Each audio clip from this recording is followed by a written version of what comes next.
N D ಎಯಿಂದ ಇವತ್ತು K V Nagaraj ಅವರನ್ನ ನಾವು ಅಭ್ಯರ್ಥಿಯಾಗಿ ನಾಮಿನೇಷನ್ ಮಾಡಿದ್ವಿ. ಆ ರೀತಿ ತಾಲೂಕಾದ್ಯಂತ ಇರ್ತಕ್ಕಂಥ ಸೊಸೈಟಿಗಳೆಲ್ಲ ಸಪೋರ್ಟ್ ಮಾಡ್ತಾಯಿದ್ದಾರೆ. ಡೆಲಿಗೇಟ್ಸ್ ಆಗ್ಬೋದು, ಅಧ್ಯಕ್ಷರಾಗ್ಬೋದು. ಆ ರೀತಿ ಆಗೋದ್ರಿಂದ ಅವರು ಗೆಲ್ಲೋದಕ್ಕೆ ಮುಂಚೂಣಿನಲ್ಲಿ ಇದೆ. ಇಬ್ಬರು ನಿಮ್ಗೆ ಬೇಕಾದ ಅಭ್ಯರ್ಥಿಗಳಿದ್ರು ಸರ್, ಯಾವ ರೀತಿ ಅವ್ರನ್ನ ಮನವೊಲಿಸಿದ್ರೆ ಇನ್ನಿಷ್ಟೇ ನನ್ನ ವಿಶ್ವಾಸ ಇದೆಯಾ ಅವ್ರಿಗೆ ಬೇರೆ ರೀತಿ ನನ್ನ ಮಾಡಿದ್ರೆ? ಅಲ್ಲ, ಅವರು ವಿಶ್ವಾಸ ಅಂದರೆ ಹೈಕಮಾಂಡ್ ಅದು ತೀರ್ಮಾನ ಮಾಡುತ್ತೆ. ಇವತ್ತು ದಿವಸ ಹೈಕಮಾಂಡ್ ತೀರ್ಮಾನ ಮಾಡಿದೆ. ನಾವೆಲ್ಲ ಬಂದಿದ್ದೀವಿ ಕೆ ವಿ ನಾಗರಾಜ್ ಪರವಾಗಿ. ಕೆ ವಿ ನಾಗರಾಜು ಮೊದಲಿಂದಲೂ ನಮ್ಗೆ ಗೊತ್ತಿರತಕ್ಕಂಥ ವ್ಯಕ್ತಿ, ಒಳ್ಳೆ ಕೆಲಸ ಮಾಡಿದ್ದಾರೆ. ಅದನ್ನು ಅವನ್ನೇ ಎನ್ ಡಿ ಎ ಅಭ್ಯರ್ಥಿಯಾಗಿ ಆಯ್ಕೆ ಮಾಡಿದ್ದಾರೆ ಹೈಕಮಾಂಡ್. ಅದರಿಂದ ಅವ್ರಿಗೆ ಇರಬೇಕು. ವಿರೋಧದ ನಡುವೆ ಕೆ ವಿ ನಾಗರಾಜ್ ಅವ್ರು ಗೆಲ್ಲೋದು ವಿರೋಧ ಎಲ್ಲಿದೆ? 100% ನಾವು ಗೆಲ್ತೀವಿ. N D A candidate. February 1ನೇ ತಾರೀಕು ನಡೀತಾ ಇದೆ ಈ ಚುನಾವಣೆಗೆ. ನಾನು ಚಿಕ್ಕಬಳ್ಳಾಪುರ ತಾಲೂಕಿನ ಪೆರೇಸಂದ್ರ ಕ್ಷೇತ್ರದಿಂದ ಇವತ್ತು ಎನ್ ಡಿ ಎ ಅಭ್ಯರ್ಥಿಯಾಗಿ, ಮೈತ್ರಿ ಅಭ್ಯರ್ಥಿಯಾಗಿ ಕಣಕ್ಕೆ ಇಳಿದಿದ್ದೀನಿ. ನಾಮಪತ್ರ ನೆನ್ನೆನೂ ಸಲ್ಲಿಸಿದ್ದೆ. ಇವತ್ತು ಕೂಡ ಇನ್ನೂ ಒಂದು ನಾಮಪತ್ರವನ್ನು ಸಲ್ಲಿಕೆ ಮಾಡಿದ್ದೀನಿ. ಬಹುಶಃ ನೀವು ಹೇಳಿದ ಪ್ರಶ್ನೆಗೆ ಉತ್ತರ ಇದೆ, ಸಿಕ್ಕಿದೆ ಅನ್ನಿಸ್ತದೆ ನನಗೆ. ನಿಮಗೆ ಸಿಕ್ಬಿಟ್ಟಿದೆ ಈಗ. ಹೌದು, ನಿಜ. ನಮ್ಮಲ್ಲಿ ನಾವು ಇಬ್ಬರು ಪ್ರಬಲ ಆಕಾಂಕ್ಷಿಗಳಿದ್ವಿ, ಚಿಕ್ಕಗೆರಗ ರೆಡ್ಡಿ ಮತ್ತು ನಾನು. ಆದರೆ ನಮ್ಮ ನಾಯಕರು, ನಮ್ಮ ಪಾರ್ಲಿಮೆಂಟಿನ ಸಂಸತ್ ಸದಸ್ಯರಾಗಿರ್ತಕ್ಕಂಥ ಮಾಜಿ ಸಚಿವರು ಆಗಿರ್ತಕ್ಕಂಥ ಡಾಕ್ಟರ್ ಸುಧಾಕರ್ ಅವರ ನೇತೃತ್ವದಲ್ಲಿ ಹಲವಾರು ಸುತ್ತಿನ ಮಾತುಕತೆ ಆಗಿದೆ. ಆ ಮಾತುಕತೆ ಮುಖಾಂತರ ಇವತ್ತು ನಾನು ಎನ್ ಡಿ ಎ ಅಭ್ಯರ್ಥಿಯಾಗಿ, ಒಮ್ಮತದ ಅಭ್ಯರ್ಥಿಯಾಗಿ ಆಯ್ಕೆಯಾಗಿದ್ದೇನೆ. ಈಗಾಗಲೇ ಡಾಕ್ಟರ್ ಸುಧಾಕರ್ ಅವರು ಪತ್ರಿಕಾ ಹೇಳಿಕೆ ಮುಖಾಂತರ ಎನ್ ಡಿ ಎ ಅಭ್ಯರ್ಥಿಯ ಆಗಿ ಘೋಷಣೆ ಮಾಡಿರ್ತಕ್ಕಂಥದ್ದು ಪತ್ರಿಕಾ ಹೇಳಿಕೆ ಕೂಡ ತಮ್ಮ ಮುಂದೆ ಇದೆ. ಹಾಗಾಗಿ ನಮ್ಮಲ್ಲಿ ಯಾವುದೇ ಗೊಂದಲ ಇಲ್ಲ.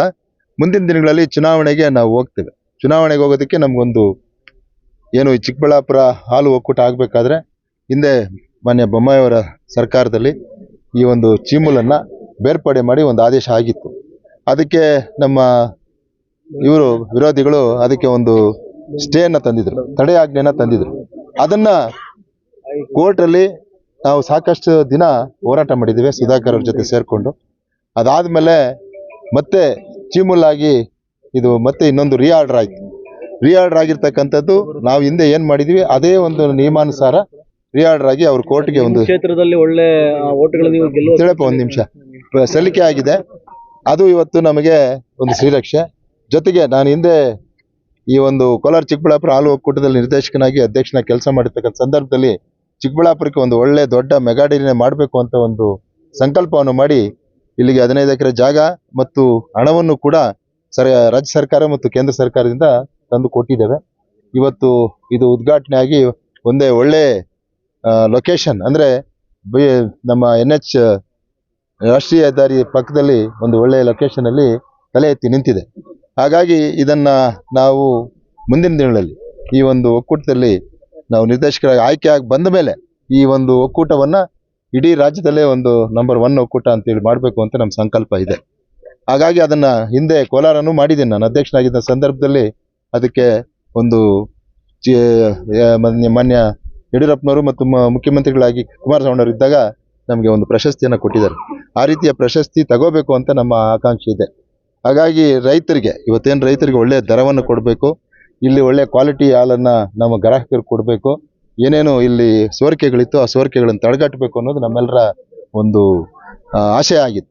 ಹಾಗಾಗಿ ಇವತ್ತು ನನ್ನ ಕ್ಷೇತ್ರದಲ್ಲಿ ನೀವು ಕೇಳ್ತಾ ಇದ್ದೀರಿ, ಬಹುಶಃ ಚಿಕ್ಕಬಳ್ಳಾಪುರದಲ್ಲಿ ನಾನು ನಿರ್ದೇಶಕನಾಗಿ ಹೋದಾಗ ಕೇವಲ 68 ಹಾಲು ಉತ್ಪಾದಕ ಸಹಕಾರ ಸಂಘಗಳಿತ್ತು.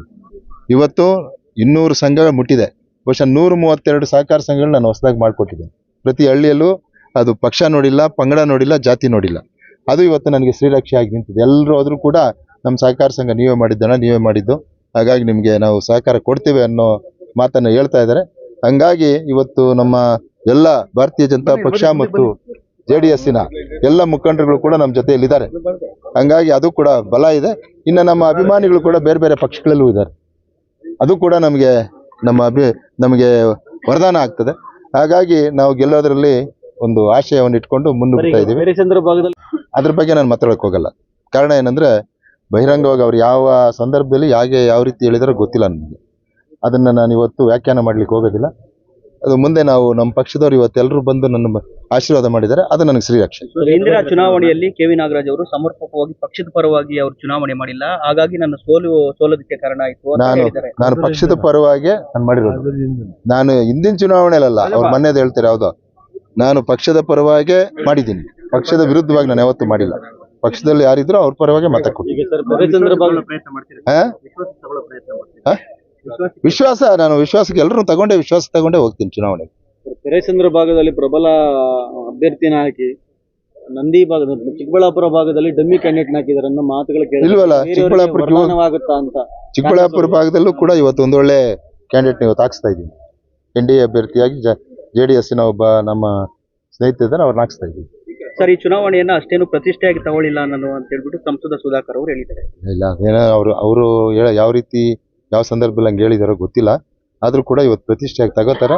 ಈ ಭಾಗದಲ್ಲಿ ಏನು ಚಿಕ್ಕಬಳ್ಳಾಪುರ ಜಿಲ್ಲೆಯಲ್ಲಿ ನಮ್ಮ NDA ಅಭ್ಯರ್ಥಿಗಳು ಯಾರ್ಯಾರು ಇದ್ದಾರೆ ಅವರೆಲ್ಲ ಗೆಲುವಿಗೆ ಅವರು ರಾತ್ರಿ ಹಗಲು ಶ್ರಮಿಸ್ತಾರೆ. Thank you sir. ಓಕೆ.